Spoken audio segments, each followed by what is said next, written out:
খরচের চাপে দিশেহারা মধ্য নিম্নবিত্ত।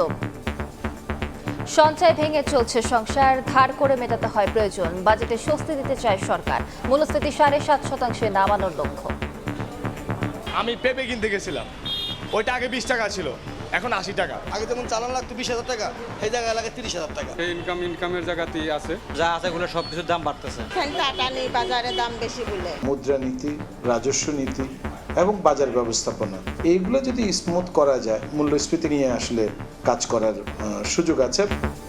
আওয়ামী লীগে 30 লাখ কোটি টাকা ঋণের বোঝা টানছে বর্তমান সরকার। অর্থনীতির ভঙ্গুর অবস্থা থেকে স্বাবলম্বী হতে লাগবে 2 বছর। 30 লক্ষ কোটি টাকার একটা ঋণের বোঝা আমরা উত্তরাধিকার সূত্রে পেয়েছি। ধ্বংসপ্রাপ্ত অর্থনীতির হাত থেকে স্বাবলম্বী করতে কমপক্ষে 2 বছর সময় লাগবে। দেখছিলেন প্রধান শিরোনাম। দুপুরের সময় সঙ্গে আছি আমি আলিশা ইসলাম।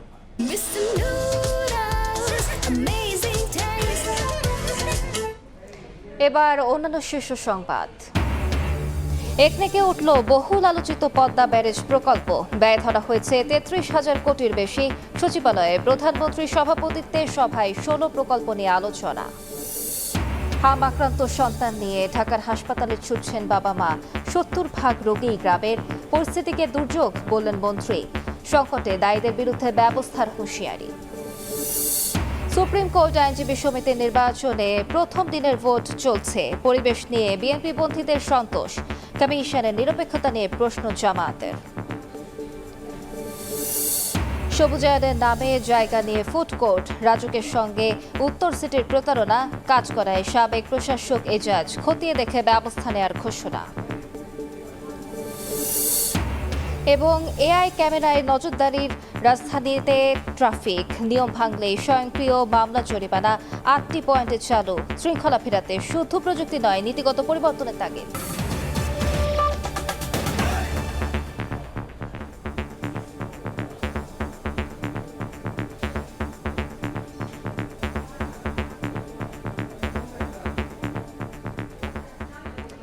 উচ্চ মূল্যস্ফীতির চাপে দিশেহারা মধ্য নিম্নবিত্তরা।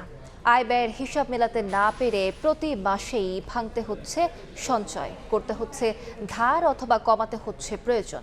প্রায় 5 বছর ধরে এভাবে চলা পরিবারগুলোকে স্বস্তি দিতে চায় সরকার। এজন্য আসছে বাজেটে মূল্যস্ফীতি 7.5% নামানোর লক্ষ্য নির্ধারণ করা হতে পারে। এই আকাঙ্ক্ষা পূরণে পণ্যের উৎপাদন ব্যয় কমানোর তাগিদ ব্যবসায়ী ও অর্থনীতিবিদের। সাইফুল ইসলামের রিপোর্ট। রিকশামিস্ত্রি ইসমাইল তার প্রতিদিন কাটে অনেকের আয়ের পথ প্রশস্ত করে দিয়ে, অথচ নিজের রোজগার দৈনিক 700 টাকা, যা দিয়ে সামলাতে হয় 7 সদস্যের পরিবারের নিত্য দরকারি খরচ। সংকট দেখা দিতেছে আমাদের। আমরা যারা খেতে খাওয়ার মানুষ আছি তাদের অবস্থা একবারে খারাপ। শুধু ব্যয় বাড়েনি, তার মতো সাধারণ মানুষের আয়ও বেড়েছে। তাহলে কেন আয় ব্যয়ের হিসাব মেলাতে হিমশিম খেতে হচ্ছে? আমি পেঁপে কিনতে গেছিলাম, ওইটা আগে 20 টাকা ছিল, এখন 80 টাকা। আমাদের মতন গরিবরা কি খাইতে পারবে? আগে যেমন চালান লাগতো 20,000 টাকা, সেই জায়গায় লাগে 30,000 টাকা। মানে কাস্টমার সাথে আমার সাথে মনে করেন ঝগড়া লেগে যায়। আমরা সাধারণ জনগণ জানি একটু সাশ্রয় মূল্য খেতে পারি।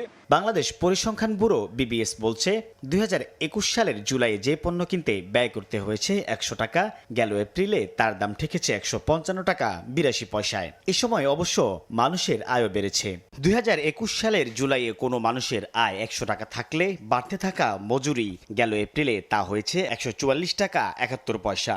অর্থাৎ গেল 4 বছর 9 মাসে উস্কে যাওয়া মূল্যস্ফীতিতে যেখানে কোনো পণ্য কিনতে বা সেবা নিতে মানুষের ব্যয় বেড়েছে 55 টাকা 82 পয়সা, সেখানে আয় বেড়েছে মাত্র 44 টাকা 71 পয়সা।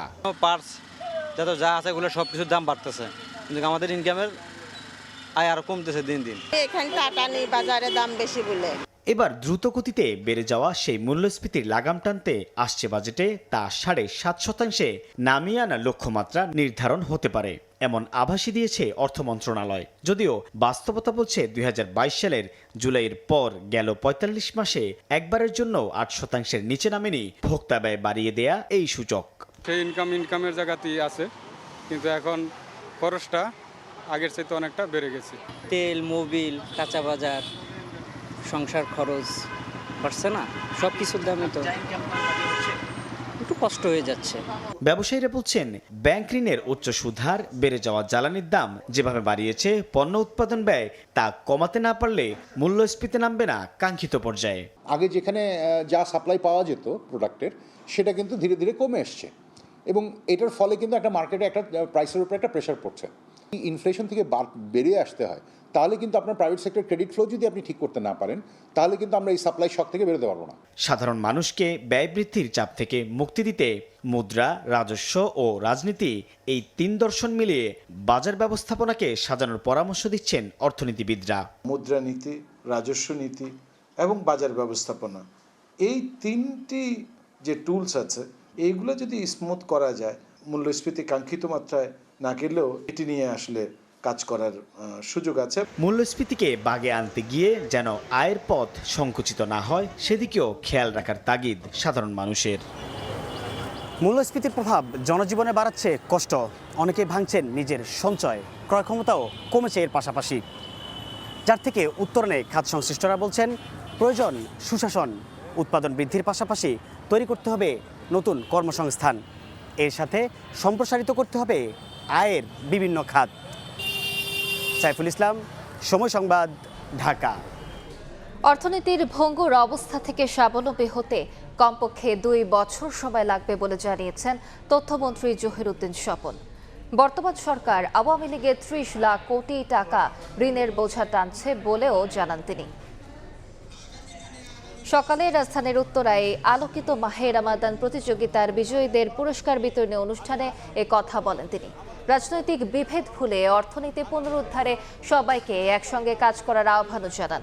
আওয়ামী লীগের আমলে ধর্মীয় প্রতিষ্ঠানে হামলা করে বিরোধ তৈরি করা হতো অভিযোগ করে মন্ত্রী বলেন, এজন্য অনেক আলেমকে বিনা কারণেই জেল খাটতে হয়েছে। আমরা এমন এক সময় দেশের দায়িত্ব নিয়েছি যখন বিগত সরকারের লুট করে যাওয়া অর্থনীতির কারণে 30 লক্ষ কোটি টাকার একটা ঋণের বোঝা আমরা উত্তরাধিকার সূত্রে পেয়েছি। লুটপাটের অর্থনীতির দায় দায়িত্ব জনগণকে বহন করতে হচ্ছে। অতএব এই সরকারকে এই ভাঙা অর্থনীতি, ধ্বংসপ্রাপ্ত অর্থনীতির হাত থেকে দেশকে আবার স্বাবলম্বী করতে কমপক্ষে 2 বছর সময় লাগবে।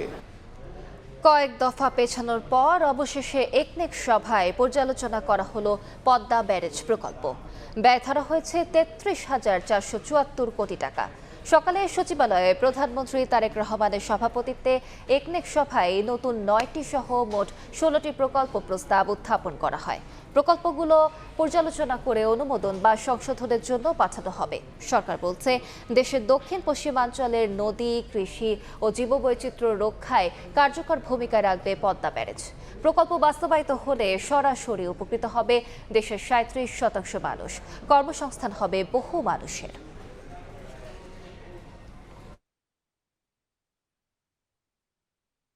এই মুহূর্তে সচিবালয়ে আছেন সহকর্মী মুরসালিন হক জুনায়েদ, সরাসরি যাচ্ছি তার কাছে। ধন্যবাদ। মাননীয় প্রধানমন্ত্রী ওনার সভাপতিত্বে আজকে একটেকের নির্ধারিত বৈঠক অনুষ্ঠিত হয়েছে। প্রায় 16টি প্রজেক্ট নিয়ে সেখানে বিস্তারিত আলোচনা হয়েছে। এর মধ্যে 7টি প্রজেক্ট অনুমোদন হয়েছে এবং আরও কয়েকটা প্রজেক্ট সেটা নিয়েও আলোচনা হয়েছে, যেটা অবজারভেশনে ছিল। পরবর্তী বৈঠকে সেগুলো আবার আলোচনা হয়ে সিদ্ধান্ত গৃহীত হবে। এর মধ্যে সবচেয়ে যেটা গুরুত্বপূর্ণ, আমরা এক কথায় বলি যে বাংলাদেশের মাস্টার মাইন্ড প্রকল্প, সেটি হলো পদ্মা ব্যারেজ। প্রায় 35,000 কোটি টাকার এই প্রজেক্ট আজকে অনুমোদন হয়েছে, যেখানে বাংলাদেশের 3 ভাগের 1 ভাগ অঞ্চল, 24টা জেলা, 7 কোটি মানুষ, 37% তারা উপকারভোগী।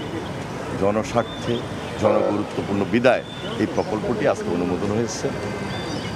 এই জন্য আমি মনে করি যে এই প্রকল্পটি বাস্তবায়নের মধ্য দিয়ে যে বাংলাদেশের দীর্ঘদিনের যে দক্ষিণ পশ্চিমাঞ্চল, উত্তরাঞ্চল, সেই দিকের মানুষ সবচেয়ে বেশি উপকার পাবে এবং দেশে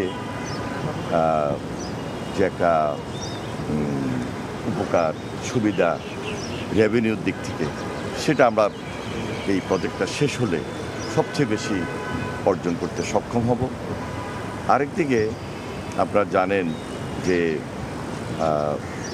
ফারাক্কা ব্যারেজের কারণে আমাদের ওই অঞ্চল শুষ্ক মৌসুমে যেখানে 15% পানি আমরা পাই, এটা তো সেখানে একটা শুষ্ক মৌসুমে একটা বিশাল খরার সৃষ্টি হয়। আমরা এই পদ্মা ব্যারেজ করার মাধ্যমে সর্বোচ্চ বেনিফিটটা আমরা ওই অঞ্চলের মানুষকে দিতে পারবো, সেটা কৃষি খাতে হোক, সুন্দরবনের জন্য হোক, যেহেতু প্রচুর লবণাক্ততা হয়ে যায়, জলবদ্ধতা তৈরি হয় এবং পদ্মার সঙ্গে যে কানেক্টেড খালগুলো আছে, নদীগুলো আছে, সেগুলো ডিসকানেক্ট হয়ে যায় এবং পানির প্রত্যাহার হওয়ার কারণে এই সমস্ত সমস্যা তৈরি হয়।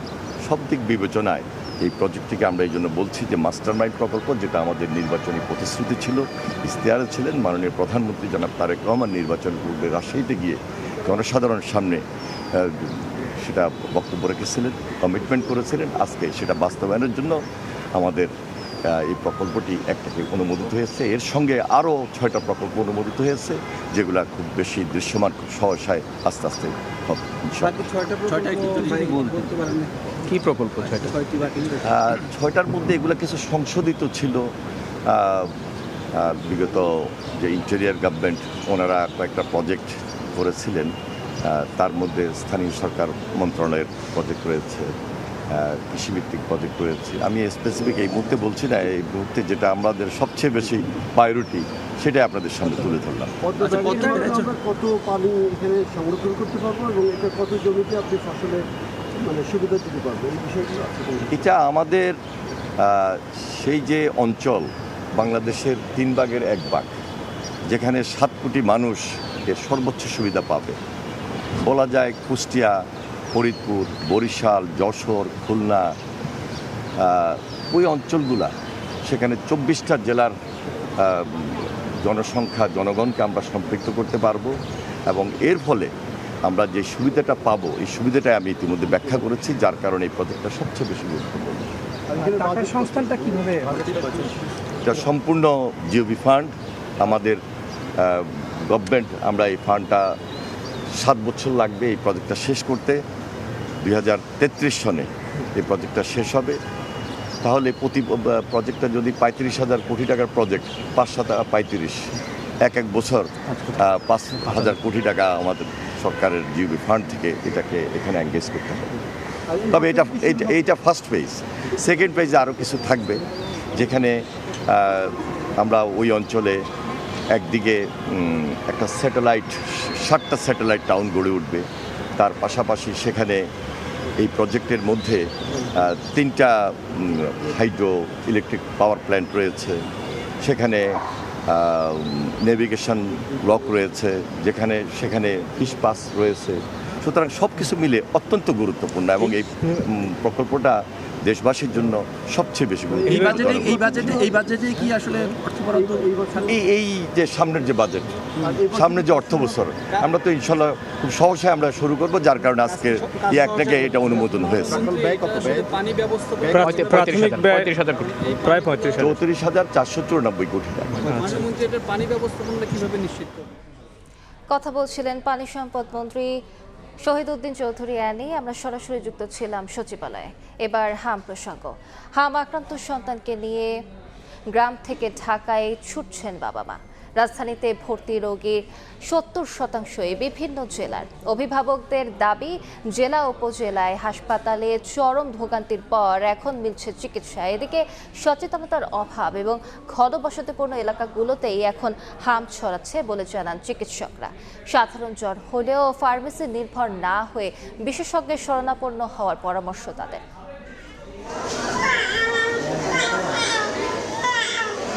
ঢাকার 2 সিটিতে হামে আক্রান্ত কিছুটা কমলেও বাড়ছে আশপাশের এলাকায়। সচেতনতার অভাব ও ঘনবসতি হওয়ায় বিভিন্ন জায়গায় এখনও ঊর্ধ্বমুখী সংক্রমণ। রাজধানীতে ভর্তি রোগীদের বেশিরভাগই ঢাকার বাইরের। অভিভাবকদের অভিযোগ, স্থানীয় বিভিন্ন হাসপাতালে চরম ভোগান্তির পর এখন পাচ্ছেন চিকিৎসা। আমরা নড়াইল থেকে আসছি, টিকা দিচ্ছে, দেওয়ার পরে 2 দিন পরে থেকে অতিরিক্ত জ্বরের পরে 3 দিন পরে এটা দেখা যাচ্ছে। জ্বর, ঠান্ডা থেকে কাশি, এখান থেকে পরে আমি মাউতাল নিয়ে গেছিলাম নারায়ণগঞ্জ থেকে। মাউতাল নেওয়ার পরে ওরা রিপোর্ট দিয়ে বললো যে আপনি ডিএনসিসির ভিতরে চলে যান। প্রথম আসছিল জ্বর হয়েছে, আর আমি হাসপাতালে ভর্তি হয়েছি। 1 সপ্তাহ থাকার পর আর হামুর ওর ভাই সুস্থ হয়েছে, পরে ওর বাইরে নিয়ে আইছি, ও লগে আসিল, পরে ওরও হয়েছে।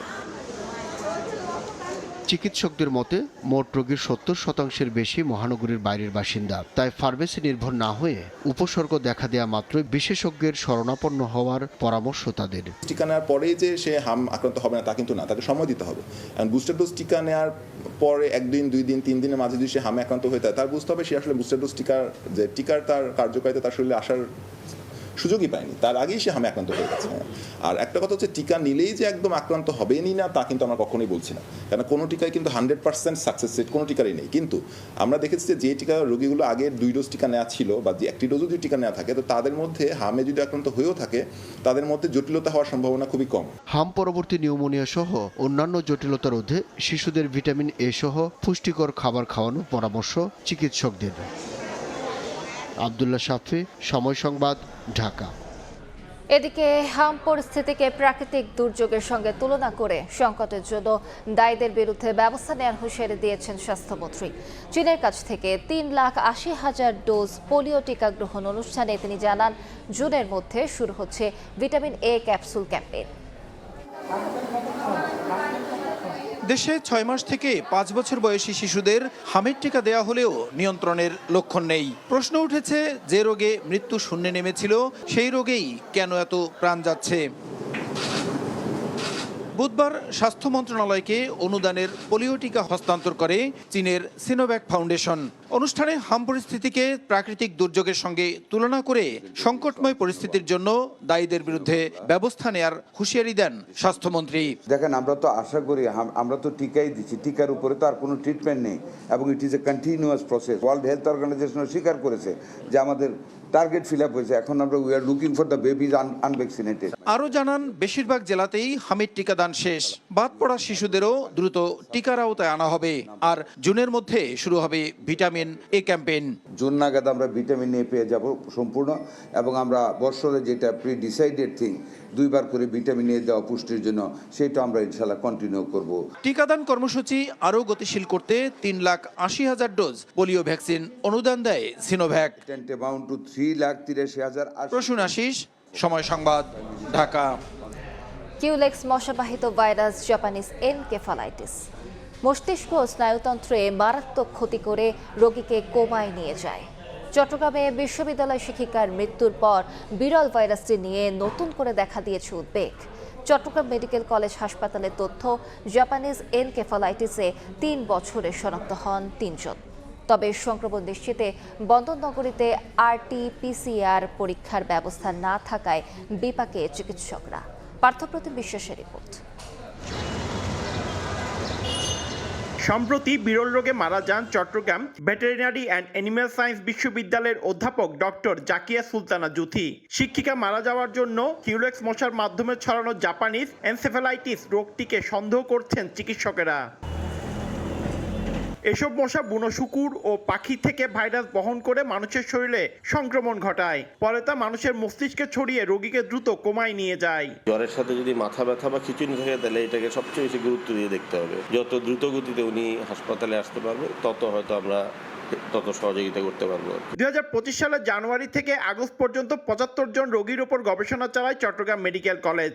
এর মধ্যে 18 জনের দেহে এনসেফালাইটিস ভাইরাস পাওয়া যায়। তবে গত 2.5 থেকে 3 বছরে 3 জন বিরল জাপানিজ এনসেফালাইটিস রোগে আক্রান্ত ছিলেন বলে সন্দেহ করা হয়। জাপানিজ এনসেফালাইটিস ভাইরাস সেই হিসেবে কিন্তু রোগটা খুবই আনকমন একটা রোগ।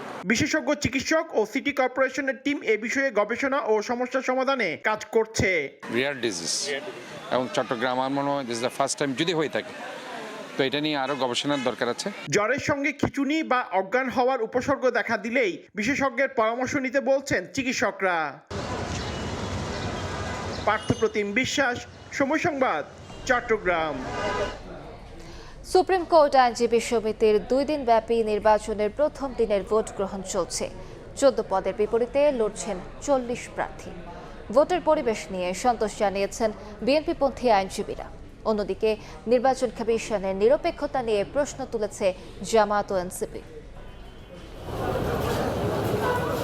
বুধবার সকালে শুরু হয় সুপ্রিম কোর্ট আইনজীবী সমিতি নির্বাচনের প্রথম দিনের ভোট গ্রহণ।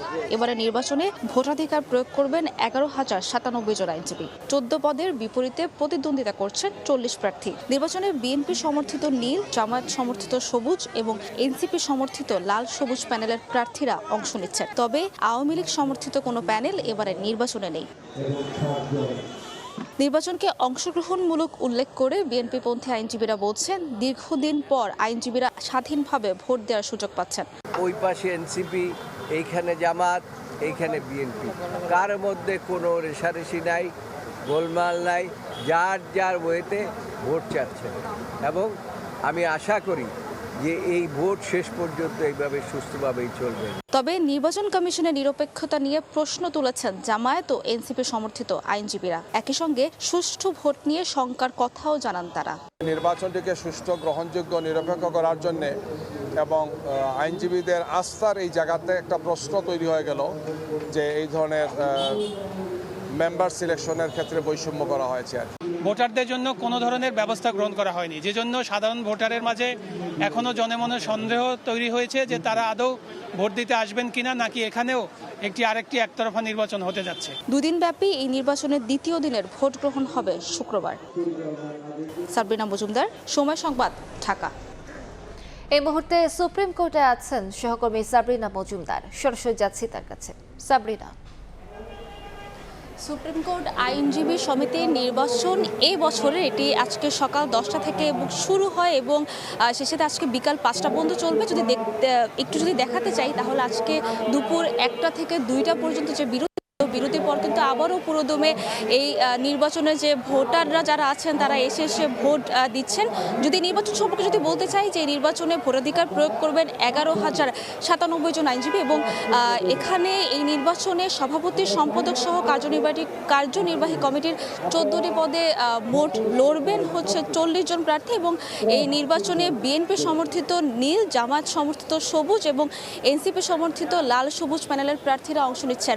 আমরা আজকে সকাল থেকেই দেখছি যে পুরো দমে এবং উচ্ছ্বাসের সাথে আসলে নির্বাচন চলছে এবং সকাল থেকে দেখেছি যে সুপ্রিম কোর্টের সামনে পুলিশ মোতায়েন করা হয়েছে এবং শেষে যদি বলতে চাই যে আমরা বিভিন্ন আইনজীবীদের সাথেও আসলে কথা বলি, বিএনপিপন্থী আইনজীবীরা যেটি বলছেন যে দীর্ঘদিন পরে আইনজীবীরা আসলে এ বছরে স্বাধীনভাবে ভোট দেওয়ার সুযোগ পাচ্ছেন। একই সাথে তারা বলেছেন যে বিগত ফ্যাসিবাদের সময় সুপ্রিম কোর্ট বারে যে নির্বাচন হয়েছে সেটি এবারে তারা দেখতে চান না। তবে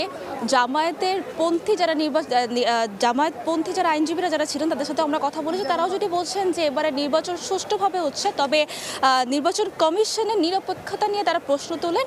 তারা যেটি বলছেন যে এই নির্বাচন কমিশনের প্যানেলে যেহেতু 7 জনের মধ্যে 6 জনই বিএনপিপন্থী, তারা এই কমিশনের নিরপেক্ষতা নিয়ে প্রশ্ন করছেন। তবে যেটি বলতে চাই যে একটার আগে থেকে যে নির্বাচন নিয়ে আমরা যখন প্রশ্ন করি যে কতজন আসলে ভোট দিয়েছেন, 800 জন ভোটার ভোট দিয়েছেন। তো এখন পর্যন্ত সুপ্রিম কোর্ট সমিতি নির্বাচন নিয়ে এই ছিল সর্বশেষ খবর। সরাসরি যুক্ত ছিলাম সুপ্রিম কোর্টে। দুপুরের সময় আরো থাকছেন। সেতুর অভাবে যোগাযোগ বিচ্ছিন্ন মিরপুর ঘেষা কাউন্দিয়া ঝুঁকি নিয়ে নদী পারাপার, দুর্ভোগে 3 লাখ বাসিন্দা। আইনি জটিলতায় থমকে আছে কাজ।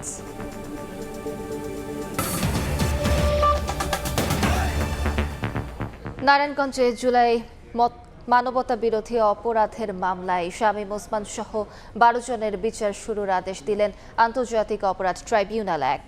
এই মামলার সূচনা বক্তব্য ও সাক্ষ্য গ্রহণের জন্য 10 জুন দিন ধার্য করা হয়েছে।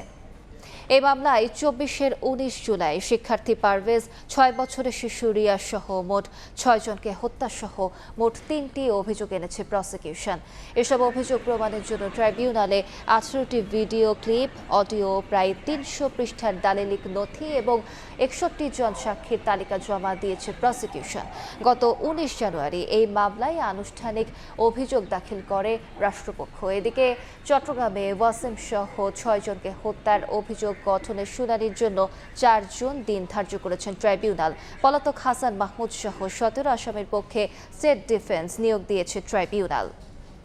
সামাজিক যোগাযোগ মাধ্যম সহ বিভিন্ন প্ল্যাটফর্মে অপপ্রচার চালিয়ে প্রতিরক্ষা বাহিনীর মনোবল ভাঙার চেষ্টা করছে কুচক্রী মহল। এমন অভিযোগ করেছে সশস্ত্র বাহিনীর সাবেক সদস্যদের সংগঠন এক্স ফোর্সেস অ্যাসোসিয়েশন।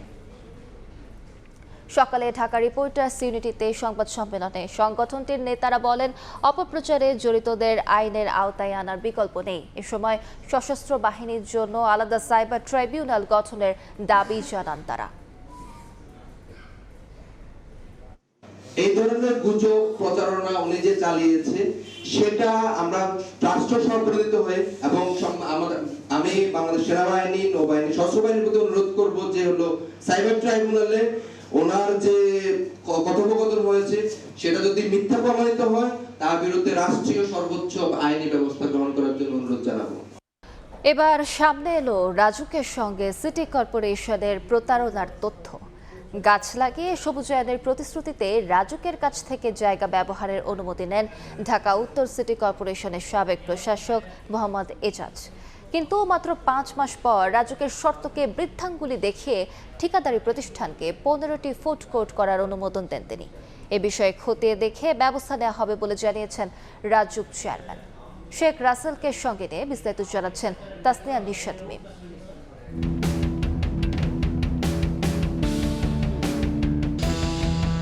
গাছ লাগিয়ে সবুজায়নের প্রতিশ্রুতিতে গত বছরের জুনে রাজুকের কাছ থেকে জায়গা ব্যবহারের অনুমতি নেয় ঢাকা উত্তর সিটি কর্পোরেশনের সাবেক প্রশাসক মোহাম্মদ এজাজ। শর্ত ছিল বনায়ন ছাড়া বাণিজ্যিক কোনো কর্মকাণ্ডে জমি ব্যবহার করা যাবে না। পূর্বাচল নতুন শহর প্রকল্পের 1 নম্বর সেক্টরের ইছাপুর সেতুর উত্তর দক্ষিণে খালের 2 পাড়ের প্রায় 300 মিটার জায়গা বরাদ্দ দেওয়া হয় ঢাকা উত্তর সিটি কর্পোরেশনকে। অথচ নিয়ম নীতির তোয়াক্কা না করে সবুজায়ন প্রকল্পটিকে বাণিজ্যিক রূপ দেওয়া হয়। পূর্বাচল নাকি সিটি কর্পোরেশনের আওতাধীনে নিয়ে গেছে। অনেক সময় দোকানপাট দেখি, অবৈধ দোকানপাট। এছাড়া যখন ঈদুল আজহার সময় আসে তখন আমরা গরুর হাট দেখতে পাই। এখানে গরুর হাটটাকে আসলেই বৈধ কিনা সেটাও একটা প্রশ্ন ওঠে। জমি বুঝে নেওয়ার 5 মাসের মাথায় শর্ত ভেঙে গত বছরের 3 নভেম্বর ঠিকাদারি প্রতিষ্ঠান ভিভিড কনস্ট্রাকশনকে 15টি ফুড কোর্টের অনুমতি দেন ঢাকা উত্তরের তৎকালীন প্রশাসক মোহাম্মদ এজাজ। রাস্তা ঘাট, লেকের পাড় এগুলো কিন্তু আমরা নর্মালি হয় কোনো সোসাইটিকে দেই, না হলে আমরা সিটি কর্পোরেশনকে দিই। এটা আমাদের ম্যান্ডেটের মধ্যেই আছে। সবুজায়নের জন্য নির্ধারিত এই খালপাড়ে স্থাপন করা হয়েছে ভিভিড কনস্ট্রাকশনের অর্থায়নে 14টি সৌরচালিত ল্যাম্পপোস্ট। এর সঙ্গে যুক্ত করা হয়েছে বিজ্ঞাপনের জন্য ভিভিড কনস্ট্রাকশনের মুঠোফোন নম্বর দেয়া ছোট ছোট বিলবোর্ড। স্থানীয়রা বলছেন এই সৌরচালিত ল্যাম্পপোস্ট ঘিরেই ছিল ফুডকোর্ট তৈরির পরিকল্পনা। প্রকল্প বাস্তবায়নকারী ভিভিড কনস্ট্রাকশন বলছে ফুডকোর্ট নির্মাণের কাজ শুরুর 1 মাসের মাথায় গত বছরের 4 ডিসেম্বর হঠাৎ কাজ স্থগিতের নির্দেশ দেন সিটি কর্পোরেশনের সাবেক প্রশাসক। যখন আমরা মাটি ভরাট করতে গেলাম আর কি আপনার ওই এখন যখন শুরু করব আমরা, তো তখন আমাদের রাজুক থেকে বলা হলো এটা করা যাবে না কাজ।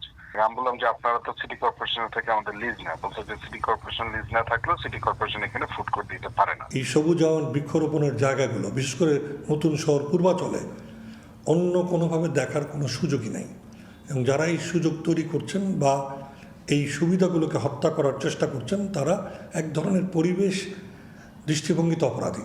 রাজুক বলছে তাদের অন্ধকারে রেখে প্রকল্পটিকে বাণিজ্যিকীকরণ করেছে উত্তর সিটি কর্পোরেশন। উত্তরের বর্তমান প্রশাসক বলছেন এ বিষয়ে অনুসন্ধান শুরু করেছে দুদক। কেউ যদি অনিয়ম করে থাকে তার বিরুদ্ধে অলরেডি দুদক থেকে শুরু করে বিভিন্ন জায়গায় তদন্ত হচ্ছে, ইনভেস্টিগেশন হচ্ছে। আমরা খুব রিসেন্টলি জানছি এই 8-10 দিন, কাজটাই তো অবৈধ। স্পষ্ট আমরা চুক্তি করছি যে আপনি এটা অন্য কোনো কাজে ব্যবহৃত করতে পারবেন না, শুধু এটা গাছ লাগাবেন পরিবেশ রক্ষার জন্য। এটা সরাসরি তো চুক্তি লঙ্ঘন। আমরা এখন এটা ব্যবস্থা নিচ্ছি। বরাদ্দের শর্ত মানতে ফের চিঠি দেওয়ার কথা জানিয়েছেন রাজুকের চেয়ারম্যান। অন্যদিকে প্রকল্প বাস্তবায়নকারী ভিভিড কনস্ট্রাকশনও আইনি পথে হাঁটার ঘোষণা দিয়েছেন। তাসনিয়া নিশাত মিম, সময় সংবাদ, ঢাকা। ঢাকার সড়কে শৃঙ্খলা ফেরাতে এবার নজরদারি এআই ক্যামেরায়। ট্রাফিক আইন অমান্য করলে স্বয়ংক্রিয় মামলা চলে যাচ্ছে গাড়ির মালিকের ঠিকানায়। রাজধানীর 8টি পয়েন্টে এ পদ্ধতি চালু হলেও পর্যায়ক্রমে সব সিগন্যালই এর আওতায় আসবে। বিশেষজ্ঞরা বলছেন নীতিগত পরিবর্তন ছাড়া কাজে আসবে না এই প্রযুক্তি। SM সালাউদ্দিন ও মীর মোহাইমিনুর রহমানের ছবিতে ওয়ালিউল সাকিবের রিপোর্ট।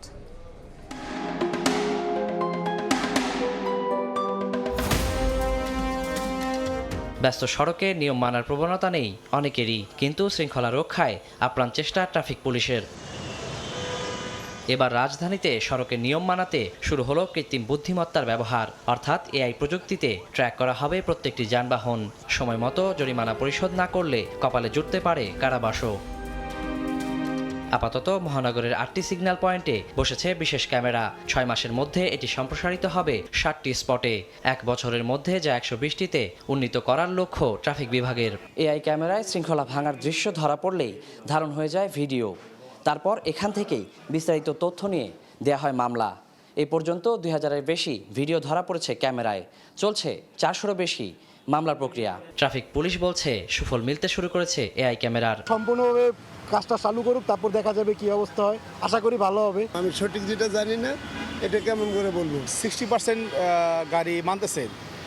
যেমন আমি ভোরে যখন আসি দেখা যাচ্ছে সিগন্যাল লাইটে গাড়িগুলো দাঁড়া যাচ্ছে। এমন পদ্ধতি কার্যকর করতে নীতিগত সংস্কারে গুরুত্ব দিচ্ছেন বিশেষজ্ঞরা। যদি সামগ্রিকভাবে পলিসিগত একটা পরিবর্তন আনা যায়, প্রযুক্তির মাধ্যমে যে মামলা, এটা একটা ভালো উদ্যোগ হবে। ড্রাইভার কমপ্লায়েন্স বাড়বে, সড়কে শৃঙ্খলা ফিরে আসবে। তবে যোগাযোগ খাত নিয়ে দীর্ঘদিন কাজ করা এই বিশেষজ্ঞের মতে AI ক্যাম্প চালুর আগে আরও যাচাই বাছাই প্রয়োজন ছিল। AI-কে যেভাবে গেইনফুলি ইউজ করতেছে তার সিস্টেমের জন্য বেনিফিটটা দেখাতে পারছে।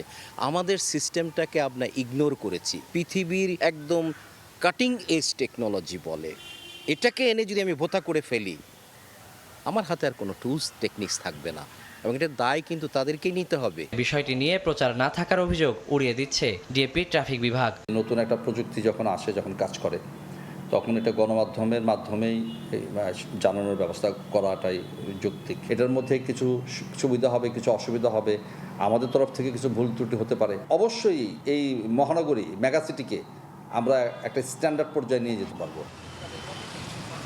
ডিএমপি ট্রাফিকের নতুন এই উদ্যোগকে সাধুবাদ জানাচ্ছেন চালকরাও। সড়কে শীঘ্রই এর সুফল মিলবে বলেই মনে করছেন সংশ্লিষ্টরা। তবে ঢাকার মতো জনবহুল নগরীতে প্রযুক্তিগত এই পদ্ধতি ঠিক কতটা কাজে দেবে সেই প্রশ্ন কিন্তু থেকেই যাচ্ছে। ওয়ালিউল সাকিব, সময় সংবাদ, ঢাকা। সেতুর অভাবে রাজধানী থেকে বিচ্ছিন্ন প্রায় 3 লাখ মানুষ। মিরপুর থেকে কাউন্দিয়া মাত্র 5 মিনিটের দূরত্ব হলেও যোগাযোগের একমাত্র উপায় নৌকা। জরুরি প্রয়োজনে প্রতিদিনই নদী পাড়ি দিয়ে ঢাকায় আসতে হয় বাসিন্দাদের। প্রতিদিনই ঘটছে দুর্ঘটনা। রাজুক বলছে, কৃষি জমি সংক্রান্ত আইনি জটিলতায় আটকে আছে সেতুর কাজ। স্থানীয় জনপ্রতিনিধি বলছেন, রাজুকের এই শর্ত কাউন্দিয়ার জন্য প্রযোজ্য নয়। নাজমুস সালেহের প্রতিবেদন। নৌকা পারাপারের এই দৃশ্য দেখে মনে হবে আধুনিক যোগাযোগ বিচ্ছিন্ন কোনো এক জনপদ, অথচ রাজধানী ঢাকার 14 নম্বর আসনের মিরপুরের অন্তর্গত এই জনপদের নাম কাউন্দিয়া। মিরপুর বেড়িবাঁধ থেকে মাত্র 3 মিনিটের পথ হলেও যোগাযোগের একমাত্র উপায় ডিঙ্গি নৌকা। কাউন্দিয়া বনগ্রাম ইউনিয়নের 22 গ্রামে প্রায় 3 লাখ লোকের বসবাস।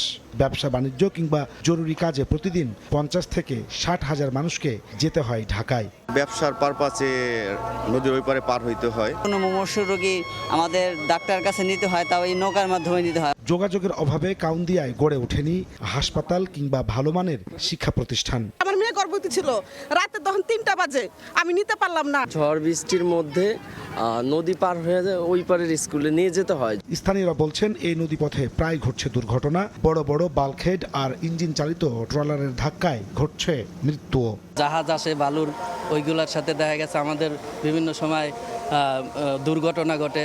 একজন মহিলা অ্যাক্সিডেন্ট হয়েছে, ট্রলারের তলা পড়ে, নৌকাটা পুরো তলা পড়ে গেছে। রাজধানী উন্নয়ন কর্তৃপক্ষ রাজুক বলছে, 2015 সালের ট্যাপ নকশা অনুযায়ী এলাকাটি কৃষি জমির এরিয়াভুক্ত হওয়ায় সেতু নির্মাণে জটিলতা তৈরি হয়েছে। মাস্টার প্ল্যানে এই এলাকাগুলো আসলে কৃষি জমি হিসেবে দেখানো আছে, বাট জনস্বার্থ তো সবার আগে। তো চেষ্টা করব আর কি, আমরা আমাদের সিনিয়র অথরিটি আছে, অথরিটির সাথে কথা বলবো। মহিলা আসনের স্থানীয় সংসদ সদস্যরা বলছেন, কৃষি জমি সংক্রান্ত শর্ত কাউন্দিয়ার জন্য প্রযোজ্য নয়। ভোগান্তি লাঘবে আইন পরিবর্তনের দাবি তাদের। আইন যেটাই হোক জনগণের ঊর্ধ্বে কিছুই না, এটা কোরআন কিংবা বাইবেল না যে আইন চেঞ্জ করা যাবে না। পর্যবেক্ষণগুলো যথাযথভাবে সম্পন্ন হয়ে যাবে। এর মধ্যে আমরা রাজুকের সাথে, এলজেডির সাথে আরও মিটিং করবে। অতি শীঘ্রই এই ব্রিজের কাজটা হয়তো আমরা উদ্বোধন করতে পারবো। রাজুকের অনুমতি পাওয়া গেলে 2 সপ্তাহের মধ্যেই নির্মাণ কাজ শুরু করতে প্রস্তুত বলে জানিয়েছে এলজিইডি কর্মকর্তারা। ঢাকার মধ্য থেকেও কাউন্দিয়া যেন আলাদা এক ভিন্ন দ্বীপ। শুধুমাত্র ছোট্ট একটি সেতুর কারণে পিছিয়ে পড়ছে এই অঞ্চলের লাখ লাখ মানুষ। সব কিছু ঠিকঠাক থাকলেও আমলাতান্ত্রিক জটিলতায় এখনও ঝুলে আছে এই অঞ্চলের স্বপ্ন। সকল জটিলতা কাটিয়ে দ্রুত সেতু নির্মাণের দাবি কয়েক লাখ মানুষের। নাজমুস সালেহী, সময় সংবাদ, কাউন্দিয়া, সাভার। নির্বাচনী ইশতেহার বাস্তবায়নে সরকার প্রতিশ্রুতিবদ্ধ। সেই লক্ষ্যে কাজ চলছে বলে জানিয়েছেন প্রধানমন্ত্রীর উপদেষ্টা বাহতি আমিন। রাজধানীর আগারগাঁওয়ে বৃক্ষরোপণে এনজিওর ভূমিকা শীর্ষক মতবিনিময় সভায় কথা বলেন তিনি। সরকারের কাছে জনগণের বিশাল প্রত্যাশা রয়েছে জানিয়ে প্রধানমন্ত্রীর উপদেষ্টা বলেন, একে একে সব বাস্তবায়ন হবে। এ সময় পরিবেশের টেকসই উন্নয়নে সম্মিলিতভাবে সবাইকে কাজ করার তাগিদ দেন মাহদি আমিন। 2 ঘণ্টা ব্যাপী মতবিনিময় সভায় অন্তত 200-র বেশি এনজিও অংশ নেয়।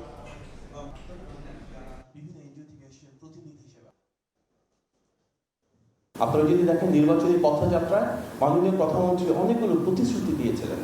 কৃষক কার্ড, আমরা দেখেছি ফ্যামিলি কার্ডের কথা, নারী ক্ষমতায়নের জন্য বৃক্ষরোপণ, খাল খনন কর্মসূচি, মসজিদের ইমাম সাহেব, খতিব সাহেব, মুয়াজ্জিন সাহেবদের জন্য আলাদা রকমের সম্মানের ব্যবস্থা করা, কৃষকদের জন্য 10,000 টাকা পর্যন্ত আমাদের যে ঋণ সহায়তা সেটির আলোকে ব্যাংকিং সুবিধা দেওয়া। এই প্রতিটা বিষয় কিন্তু উনি নির্বাচিত হওয়ার পর 3 মাসের ভিতরে বাস্তবায়ন করা শুরু করেছেন। প্রায় প্রত্যেকটা ক্ষেত্রে আমরা দেখেছি যে পাইলট করা হয়েছে।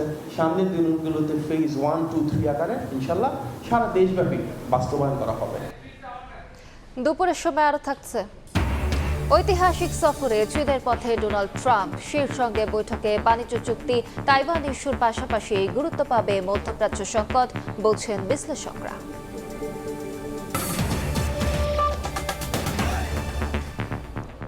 দালালের দৌরাত্মে নাকাল রাজশাহীর সাব রেজিস্ট্রি অফিসগুলো। সমিতির নামে নির্ধারিত ফির চেয়ে বাড়তি টাকা আদায় যেন নিয়মে পরিণত হয়েছে, আর সেই টাকার ভাগ যায় সাব রেজিস্ট্রারের পকেটে। এসব অফিস আইন মন্ত্রণালয়ের অধীনে হওয়ায় ব্যবস্থা নিতে অপারগতা জানিয়েছেন ভূমিমন্ত্রী। হাবিবুর রহমান পাপ্পুর তোলা ছবিতে বিস্তারিত সাইফুর রহমান রকির রিপোর্টে।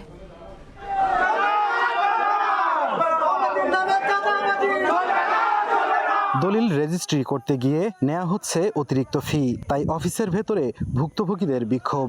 অনিয়মের এই চিত্র রাজশাহীর বাগমারা উপজেলা সাব রেজিস্ট্রি অফিসের। বিষয়টি নিয়ে কথা বলতে গিয়ে মেলে অভিযুক্তের স্বীকারোক্তিও। শুধু তাই নয়, বাড়তি টাকা আদায় করা হয় ক্রেতা বিক্রেতার টিপসই নিয়েও। 50-100 যে যা দেয় ওই মোহরি দিয়ে দিবেন, এই অন্য কিছু না। উপজেলা পর্যায়ে 9টি ও সদরে 1টি মিলিয়ে 10টি সাব রেজিস্ট্রি অফিস আছে রাজশাহীতে। সপ্তাহে 2 দিন বা 3 দিন চলে জমি রেজিস্ট্রি কার্যক্রম। দলিলের নানা ভুল ত্রুটির কথা বলে দিনের পর দিন চলে হয়রানি। লোক আমাকে বললো যে আপনি এর আগে কিছু টাকা পয়সা দিয়ে দেন, আপনার হয়রানি হতে হবে না। অনেক সময় কাজ যেটা পেন্ডিং রাখে, কাজ টাকা না দিলে করতে চায় না, পরে করে ঘোরায়, এরকম। টাকা নেয়ার বিষয় অস্বীকার করেন দলিল লেখক সমিতির নেতারা। পাবলিকের কাছে বা দাতা গ্রহীতার কাছে কোনো অর্থ দাবি করা হয় না। সরকারি রেটের চাইতে আমরা হয়তো 2,000 কি 3,000 বেশি লিছি। আমরা তো একটা দলিল লেখক সর্বোচ্চ 5,000, তো 4,000 5,000 কিছু না, তো একটা বড় দলিল। এত কিছুর পরও সাব রেজিস্ট্রাররা বলছেন, অতিরিক্ত টাকা নেয়ার অভিযোগ পেলে তবেই ব্যবস্থা নেয়ার উদ্যোগ নেওয়া সম্ভব। দালাল নিয়ন্ত্রণ কিন্তু আমাদের দায়িত্ব না। আমার আশপাশে কেউ দালালের খপ্পরে যদি পড়ে আমার কাছে অভিযোগ নিয়ে আসে, সেইটুকু আমি দেখতে পারবো। ভূমিমন্ত্রী বলছেন, সাব রেজিস্ট্রারদের কাজ আইন মন্ত্রণালয়ের অধীনে। ভবিষ্যতে ভূমিসহ 3টি মন্ত্রণালয় এক ছাতার নিচে নিয়ে আসা সম্ভব হলে সব অনিয়ম বন্ধ হবে। এটা যেন বন্ধ হয়, তার জন্য আমি এর আগের বক্তব্যে বলেছি যে একটি ছাতার নিচে এই 3টি মন্ত্রণালয়কে নিয়ে এসে ব্যবস্থা নেওয়া। রাজশাহীর 10টি সাব রেজিস্ট্রি অফিসে মাসে গড়ে 3,500 দলিল রেজিস্ট্রি হয়, যেখান থেকে রাজস্ব আহরণ হয় 12 কোটি টাকার বেশি। সাইফুর রহমান রকি, সময় সংবাদ, রাজশাহী। গাইবান্ধা সদর সাব রেজিস্ট্রি অফিসে 3 দিন ধরে কলম বিরতিতে দলিল লেখকরা। তাদের দাবি, সচেতন নাগরিক ব্যানারে মানববন্ধনের নামে কর্মক্ষেত্রে তৈরি করা হয়েছে ভীতিকর পরিস্থিতি। এমনকি চাঁদা দাবি করে চালানো হয় হামলা। তবে অভিযোগ মিথ্যা উল্লেখ করে মানববন্ধনকারীদের দাবি, দলিল প্রতি অতিরিক্ত অর্থ আদায় বন্ধ করতে করা হয় প্রতিবাদ। হেদায়েতুল ইসলাম বাবুর প্রতিবেদন। গাইবান্ধা সদর সাব রেজিস্ট্রি অফিসে গত রোববার থেকে 7 দিনের কলম বিরতিতে দলিল লেখকরা তাদের দাবি অনিয়ম দুর্নীতির অভিযোগ তুলে সচেতন নাগরিক ব্যানারে মানববন্ধনের নামে তৈরি করা হয় ভীতিকর পরিস্থিতি, এমনকি চাঁদা দাবি করে চালানো হয় হামলা। আব্দুর রৌফ নামের তার সংঘবদ্ধ দল আজকে 3-4 মাসের অধিক সময় থেকে আমার কাছ থেকে টাকা চায়, আমার দলিলের কাছে টাকা চায়, আমার বাড়ি পর্যন্ত গেছে। সচেতন নাগরিক ব্যানারে মানববন্ধনকারীদের দাবি দলিল প্রতি অতিরিক্ত অর্থ আদায়ের প্রতিবাদ জানাতেই মানববন্ধন করা হয়। দলিল লেখকের একটা দাবি সেটাও নেওয়ার পরেও অতিরিক্ত 6 থেকে 10,000 টাকা পর্যন্ত তারা অতিরিক্ত টাকা আদায় করে। তবে সরকারি ফির বাইরে জমির ক্রেতা বিক্রেতাদের কাছে দলিল প্রতি 6,000 টাকা অতিরিক্ত আদায়ের বিষয়টি স্বীকার করেন দলিল লেখকরা। জানান বেতন ভাতা না থাকায় মাস শেষে সমিতিতে জমা থাকা টাকা ভাগ করে নেন তারা। পারিশ্রমিকের টাকাটা আমরা 2,000 টাকা করে নেই, 4,000 টাকা করে আমরা জমা রাখি। এই জমাটা মাস শেষে আবার সবার মাঝে বন্টন করা হয়। সাব রেজিস্ট্রি কার্যালয়ে অফিস খরচের নামে অতিরিক্ত টাকা আদায়েরও অভিযোগ উঠেছে। গাইবান্ধা সদর সাব রেজিস্ট্রার অফিসে মাসে গড়ে রেজিস্ট্রি হয় প্রায় 800 দলিল। সম্মানীর নামে চাপ সৃষ্টির মাধ্যমে অর্থ আদায় না করতে দলিল লেখকদের প্রতি আহ্বান জানিয়েছেন জেলা রেজিস্ট্রার। আলোচনার সাপেক্ষে পারিশ্রমিক হিসাবে অর্থ প্রদান করেন, তার কিছু অংশ তারা রাখেন, তবে সেটা অবশ্যই যৌক্তিক পর্যায়ে এবং বিধিসম্মতভাবে গ্রহণ করা উচিত। দলিলের পাতা প্রতি লেখকদের সরকারি বরাদ্দ 15 টাকা। হেদায়েতুল ইসলাম বাবু, সময় সংবাদ, গাইবান্ধা।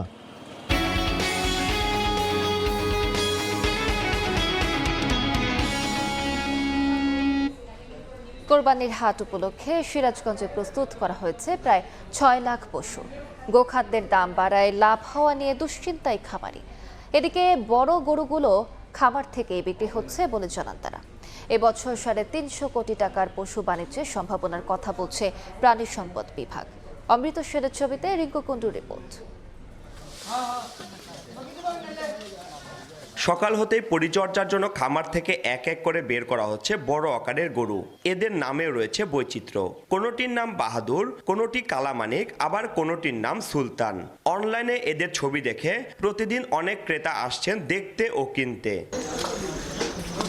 কোরবানির হাট উপলক্ষে শেষ মুহূর্তের পশু পরিচর্যায় ব্যস্ত সময় পার করছে সিরাজগঞ্জের খামারিরা। পশু মোটা তাজা করা হচ্ছে প্রাকৃতিক উপায়ে। এবছর কোরবানির বাজারের জন্য জেলায় প্রস্তুত রয়েছে প্রায় 6 লাখ পশু। বাজে কোনো ফিড, কোনো কীটনাশক, কোনো কেমিক্যাল দ্বারা গরু তৈরি করতেছি না। আমাদের কাঁচা ঘাস আছে, আর ভুসি, ছোলার ভুসি আছে, গমের ভুসি, আমরা আমান ছোলা বাঙ্গায়া এগুলো আমরা গরু খাওয়াই। এখন এবছর 350 কোটি টাকার পশু বাণিজ্যের সম্ভাবনার কথা বলছে প্রাণী সম্পদ বিভাগ। আমরা প্রায় 6,17,723টার মতো আমরা এ পর্যন্ত এই কোরবানির জন্য গরু প্রস্তুত করে রেখেছি। প্রাণী সম্পদ বিভাগের তথ্য মতে সিরাজগঞ্জে ছোট বড় মিলে প্রায় 17,000 খামার রয়েছে। রিঙ্কু কুন্ডু, সময় সংবাদ, সিরাজগঞ্জ। লিবিয়ায় ভূমধ্যসাগরের তীর থেকে 2 বাংলাদেশের মৃতদেহ উদ্ধার করা হয়েছে। এদিন উদ্ধার করা হয়েছে মিশরের এক নাগরিকের মৃতদেহ। বার্তা সংস্থা রয়টার্স জানিয়েছে, লিবিয়ার পূর্বাঞ্চলের বেনগাজির দক্ষিণে পাচারকারীদের আস্তানা থেকে উদ্ধার করা হয় 120 অভিবাসীকে। ভূমধ্যসাগর পাড়ি দিয়ে নতুন জীবনের স্বপ্ন দেখতে গিয়ে লিবিয়ার উপকূলে নিভে গেল 2 বাংলাদেশির জীবন প্রদীপ। উন্নত জীবনের আশায় বাংলাদেশ থেকে লিবিয়ায় পাড়ি জমিয়েছিল তারা। সেখান থেকে হয়তো ইউরোপে পৌঁছানোর স্বপ্নও ছিল, কিন্তু সেই স্বপ্নই পরিণত হয় দুঃস্বপ্নে। লিবিয়ার পূর্বাঞ্চলের আজদাবিয়া অঞ্চলে মানব পাচারকারীদের গোপন আস্তানা থেকে জীবিত উদ্ধার করা হয় 120 অভিবাসীকে। বার্তা সংস্থা রয়টার্সের তথ্য মতে এই অভিযানে 2 জন বাংলাদেশি ও 1 জন মিশরীয় ব্যক্তির মৃতদেহ উদ্ধার করা হয়। স্থানীয় কর্তৃপক্ষের দাবি, উপকূলীয় বিশর শহরে পথ হারানো ও ক্লান্ত অবস্থায় উদ্ধার হওয়া এক মিশরীয় অভিবাসীর তথ্যের ভিত্তিতে অভিযান চালানো হয়। প্রায় 2 সপ্তাহ ধরে চলা অভিযানে বেনগাজির দক্ষিণাঞ্চলের বিভিন্ন মানব পাচার চক্রের আস্তানা থেকে উদ্ধার করা হয় এই 120 জন অভিবাসীকে। বার্তা সংস্থা রয়টার্সের তথ্য মতে পাচারকারীরা অভিবাসীদের একটি নির্যাতন কেন্দ্রে আটকে রেখে পরিবারের কাছ থেকে অর্থ আদায়ের চেষ্টা করছিল। বন্দীদের মারধর ও চাবুকের আঘাতের ভিডিও ধারণ করে তা পরিবারের সদস্যদের কাছে পাঠানো হতো মুক্তিপণ আদায়ের জন্য। এছাড়া ছোট নৌকা তৈরির একটি কারখানায় অভিযান চালানো হয়, যেখানে কাঠের নৌকা, ইঞ্জিন ও পানির কন্টেইনার পাওয়া যায়। পাচারকারীদের বিরুদ্ধে গ্রেফতারি পরোয়ানা জারি করার পাশাপাশি উদ্ধার হওয়া অভিবাসীদের এর মধ্যেই নিজ নিজ দেশে ফেরত পাঠানো হয়েছে বলে জানিয়েছে কর্তৃপক্ষ। মালিহা সুহরওয়ার্দী, সময় সংবাদ। ঐতিহাসিক সফরে চীনের পথে মার্কিন প্রেসিডেন্ট ডোনাল্ড ট্রাম্প। স্থানীয় সময় মঙ্গলবার বেইজিংয়ের উদ্দেশ্যে রওনা হয় ট্রাম্পকে বহনকারী ব্যক্তিগত বিমান এয়ারফোর্স ওয়ান। মধ্যপ্রাচ্যে উত্তেজনার মধ্যেই মার্কিন প্রেসিডেন্টের 3 দিনের এই রাষ্ট্রীয় সফরের দিকে নজর গোটা বিশ্বের। বিশ্লেষকরা বলছেন, এই সফরে দুই দেশের বাণিজ্য চুক্তি, তাইওয়ান ইস্যুর পাশাপাশি গুরুত্ব পাবে মধ্যপ্রাচ্যের চলমান সংঘাত নিরসন। দ্বিতীয় মেয়াদে হোয়াইট হাউসের ক্ষমতা গ্রহণের পর প্রথমবার চীন সফরে যাচ্ছেন মার্কিন প্রেসিডেন্ট ডোনাল্ড ট্রাম্প। স্থানীয় সময় মঙ্গলবার বেইজিংয়ের উদ্দেশ্যে রওনা হন তিনি। মধ্যপ্রাচ্য সংঘাত, বাণিজ্য যুদ্ধ এবং চীনের ক্রমবর্ধমান প্রভাব বিস্তার সহ নানা কারণে ট্রাম্পের এই সফর বিশেষভাবে নজর কাড়ছে। চীন যুক্তরাষ্ট্র প্রেসিডেন্ট পর্যায়ের বৈঠকে তাইওয়ান প্রশ্নকে আবারও মূল স্বার্থের কেন্দ্রবিন্দু হিসেবে তুলে ধরেছে বেইজিং। চীনের পররাষ্ট্র মন্ত্রণালয় বলছে, এক চীন নীতি ও চীন যুক্তরাষ্ট্র 3টি যৌথ ইশতেহার মেনে চলাই দুই দেশের স্থিতিশীল সম্পর্কের পূর্বশর্ত। ওয়াশিংটন যদি পূর্বের প্রতিশ্রুতি থেকে সরে আসে, তা সরাসরি দ্বিপক্ষীয় সম্পর্কের ভিত্তিকে নড়বড়ে করে দিতে পারে বলছে বেইজিং। তাইওয়ান প্রশ্নটি চীনের অভ্যন্তরীণ বিষয়। আমরা দৃঢ়ভাবে চীনের তাইওয়ান অঞ্চলের সঙ্গে কূটনৈতিক সম্পর্ক স্থাপন এবং সেখানে অস্ত্র বিক্রির বিরোধিতা করি। এই অবস্থান ধারাবাহিক এবং স্পষ্ট। এই সফরের গুরুত্বপূর্ণ আলোচ্য বিষয় ইরান যুদ্ধ।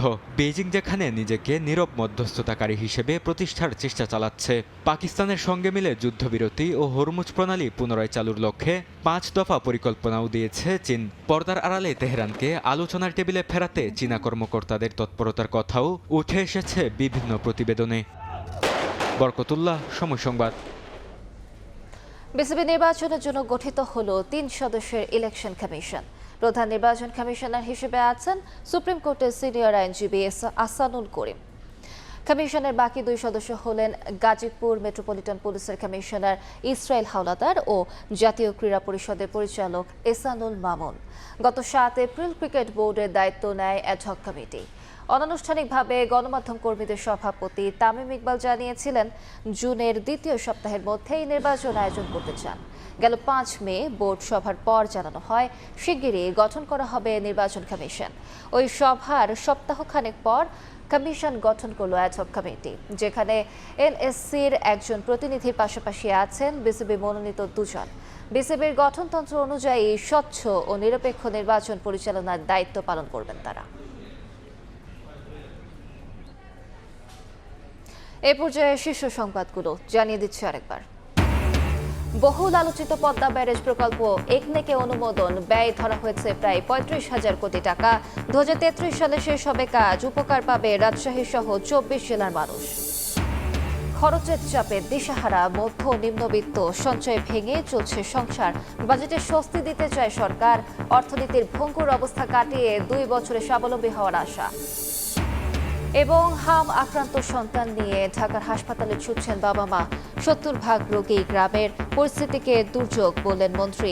সংকটের দায়িত্বের বিরুদ্ধে ব্যবস্থার হুঁশিয়ারি। এ ছিল দুপুরের সময়। এরপর বিভাগীয় সময় নিয়ে সঙ্গে থাকবেন ইমদাদুল হক। আলিশা, আপনাকে ধন্যবাদ। বিভাগীয় সময় নিয়ে আসছি কিছুক্ষণ পর, সঙ্গে থাকুন সময়ের।